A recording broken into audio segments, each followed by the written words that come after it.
Most Christians think ecclesia means church, but Acts 19 and the entire ancient world prove that's not true, and it changes everything about your faith. The word ecclesia appears 114 times in the New Testament. In 111 of those, English Bibles, especially the King James, translate it as church. That's why most people picture pews, pulpits, and Sunday services. But in Acts 19, translators couldn't hide the real meaning. Here, ecclesia has nothing to do with Christians and everything to do with an official governing assembly. Here's what happened. A silversmith named Demetrius was furious. Paul's preaching was turning people away from Artemis worship, and idol sales were collapsing. He stirred up his fellow craftsmen and caused an uproar. But the text says plainly in verse 32, the ecclesia was in confusion, and most of them did not even know why they had come together. That detail is huge. The craftsmen were the instigators, but the ecclesia was the convened city council, and most of its members had no clue why this emergency meeting was happening. That shows ecclesia referred to the official civic body, not the angry mob stirred up by Demetrius. Then, in verse 35, a city clerk steps forward to calm things down.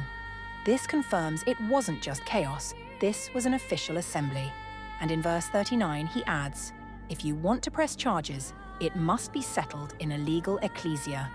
In other words, this current meeting was an illegal meeting because they wanted judgment without evidence of a crime. Finally, in verse 41, he dismisses the ecclesia.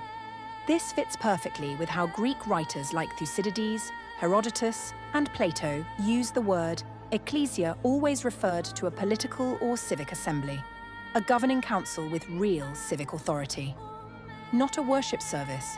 So when Jesus said in Matthew 16:18, I will build my ecclesia, he wasn't starting a religion. And he didn't just mean an assembly. He was establishing the government of heaven on earth, a ruling council of ambassadors, you and me, called to legislate in the Spirit and push back darkness with heaven's culture. So why do our Bibles keep saying church? Because King James ordered translators to use the word church. He wanted believers in state-run churches led by clergy on the Crown's payroll, not awake to their true calling as rulers with Christ. And that's why so many Christians today struggle with boredom.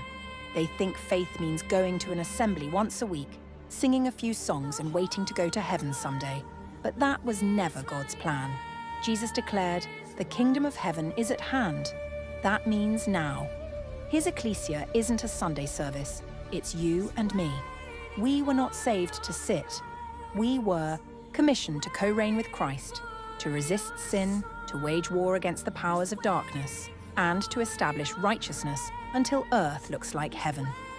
If your faith feels apathetic, it's because you've been told you're merely part of a church. But the truth? You are part of the government of heaven, and once you see that, you'll never live the same way again. Follow for more hidden Bible history that will set your faith on fire.